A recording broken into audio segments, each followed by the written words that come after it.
I'm David Lombardo, and this is WCNY's The Capitol Press Room, and we're going to dive into the wonky world of direct contracting in healthcare, which employers and healthcare providers are sometimes turning to as a means of controlling the never-ending increases in healthcare costs. For more on what this looks like in New York, we're joined in the studio by Courtney Burke, Senior Fellow for Health Policy at the Rockefeller Institute of Government, who previously has held a variety of state government positions, including Deputy Secretary for Health. Welcome back to the show, Courtney. Good to be back. So I imagine most listeners are familiar with traditional ways of having their medical bills paid, like through an employer-based insurance program or a government-run program like Medicaid, for example.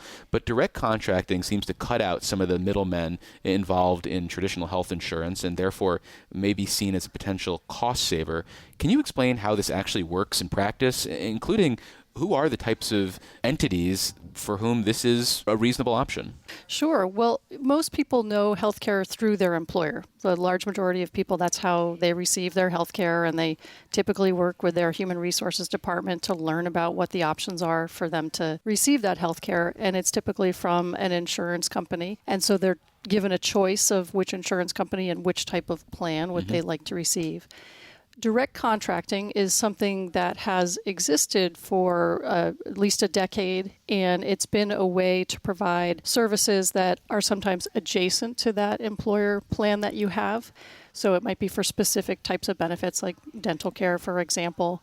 And with direct contracting, what I mean by that is it's a contract between the provider of services and the employer. And so it's been going on for a while, but what was significant this past year is that you've seen it grow on a much larger scale. And the way that it's grown specifically in New York is you have a large self-insured employer plan who has the ability to negotiate with a provider network to try to get lower prices. And one of the main reasons direct contracting exists is for reducing the administrative expenditures and doing that between the provider and the employer directly. What happened more recently in New York is that a large health system, it's the largest health system in the state, Northwell, created what's called Northwell Direct. And it's a subsidiary of the Northwell Health System, which has 24 hospitals and a lot of outpatient centers and so on. It's big. It's big.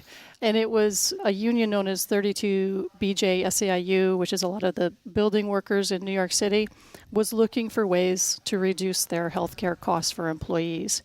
And Northwell had come up with this idea, having seen direct contracting happen between that union and other health systems like Mount Sinai in New York State, and said, we think there's a business opportunity here to lower healthcare costs by providing basically everything that employer may need. So an entire network of services, the care management, the management of that network, and the capacity to pay claims. So those are all things that are typically done by what's called a third-party administrator or an insurance company. And Northwell had, because it was big enough, the capacity to build out its business, to do the claims processing, to manage the network and provide the services directly to that employer, to that union specifically. Well, it seems like the size and expertise of the entities involved is critical to making something like this happen. Because if I'm a small business, I can't imagine that I'm going to have the time or expertise to go out and try to contract with a variety of healthcare providers, especially if I'm outside of New York City, where I'm going to have a whole bunch of disparate entities that I might have to encounter. So is this something that is primarily left to the largest of corporations or large organizations like unions? You are correct that typically when we've seen direct contracting, it has been larger employers who have that capacity to do exactly what you're saying, to negotiate with a health plan to do these types of things.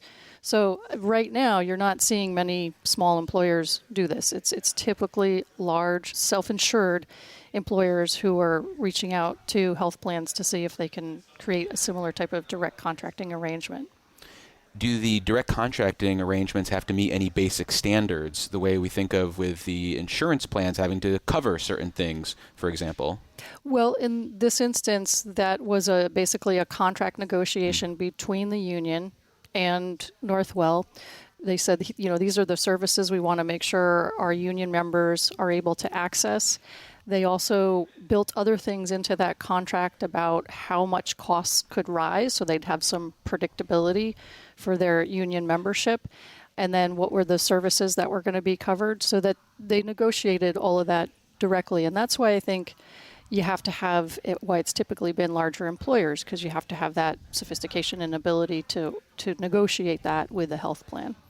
But I guess I'm thinking about, say, like the Affordable Care Act, and there were then expectations for what a insurer would be covering. And I'm wondering, if I work for one of these companies who is doing direct contracting, and let's say I want to make sure that I'm going to have an opportunity to get birth control, for example, do they have to ensure that they've negotiated some sort of plan for, or some sort of rate for something like the administration of birth control? Well, there are different rules and laws that apply to different types of the insurance markets. Okay. So for self-employed, they're subject to what's called ERISA, and other types of employers may be subject to other regulations. And so, this is all something that would be part of that negotiation. But again, there's slightly different rules depending on the size of the employer. Well, I see why, if I'm an employer and I have the capacity to do something like this, I would be excited about cutting out insurance companies and trying to take this on myself. But what about the providers? What's the incentive for them to do this? Are they also seeing potentially more money in their pocket if the insurance companies aren't involved? Yeah, because typically they are, I would say, haggling with insurance companies about getting paid. So they separately have to negotiate what the insurance company is going to reimburse them for providing that care. This removes that back and forth that you would typically see between an insurance company and a healthcare provider. And both of them spend a lot of money on fighting over who's going to pay how much, as well as spending the time to negotiate what that contract looks like between the hospital system and the insurance company. Well, are there any third parties that are out there, or maybe government-run programs that are designed to help small businesses take advantage of something like this? Maybe teaming up all the resources of all the pizza chains or all the NPR stations, for example, so that they can then just turn to a third party that's maybe not an insurance company to directly contract? Or is this really just the purview of large companies because there is no sort of help out there? There are entities who are trying to do exactly what you're saying, who are kind of taking care of that back office negotiation on behalf of smaller entities and doing some of that contracting. But this is really one of the largest scale direct contracting that we've seen that's been between a large employer and a union of its kind. The number of people who are impacted, and the fact that a number of them are in New York State, most relevant to you and Sure. in the listening audience. Is there a downside to this? What would the insurers say if they came on the air? What would they have to say about the cost savings that they can deliver, or something about the managed care that they can provide that you just can't get from direct contracting? Yeah, I mean, I think they would probably say they have a lot of experience in better managing people's care to make sure that they're getting the care that they need and that there's an adequate network there.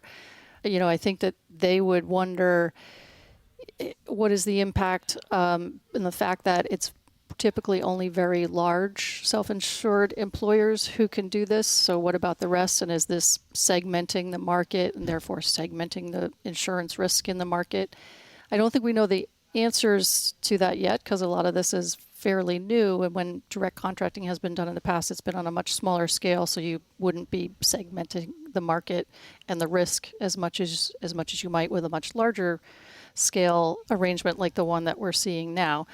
But we really don't know the impacts. And I think another reason I felt it was important to write about this was just that it's something I think policymakers should be paying attention to, because there's a lot of focus on the affordability of healthcare right now. The whole goal of direct contracting is to lower costs while maintaining services and good outcomes. So is it generally doing that? And there is proof that it does lower costs. But what are the impacts on outcomes, and what are the impacts on the insurance market, and who has access? Are we creating different tiers of what people have access to and different prices as a result of this? So I think all of that is important for policymakers to monitor.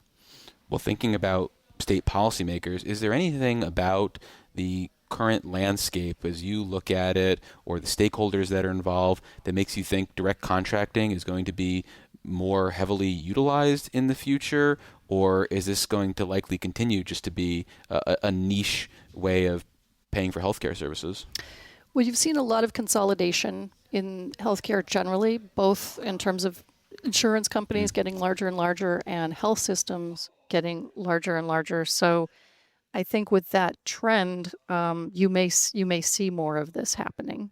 And some of it we'll see. It was 2020 when Northwell established Northwell Direct, and they have contracted with different employers since then. But this was really the first big contract that they've had in New York State covering so many people. So it'll be really interesting to see what transpires. Is it controlling costs? What are the pros and cons, the benefits? Is it disrupting care in the way that Northwell Direct, I think, was looking at doing back in 2020 when they first set it up? Well, is there any meaningful public data that is out there that would help policymakers assess the pros and cons of something like this? And if there's not, what would you love to have collected and put into a chart so you could analyze it? I think the most telling thing is going to be whether the unions want to continue to do this in the future. If they think that they're getting good care at a low cost for their union members, they're probably going to continue to do it, as would other employers who had the ability to do this. Well, we've been speaking with Courtney Burke. She's a senior fellow for health policy at the Rockefeller Institute of Government. Courtney, thanks for visiting us. Good to see you again. Thank you. And you can find Courtney's piece, Direct Contracting for Health Services, Considerations for Policymakers, at rockinst.org/blog.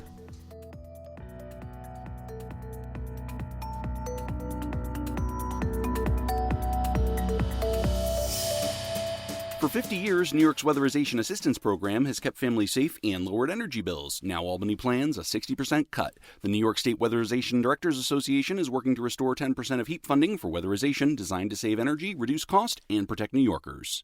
Support for the Capitol Press Room comes from O'Donnell & Associates, a public affairs firm providing strategic guidance to businesses and nonprofits on navigating policy and regulatory issues.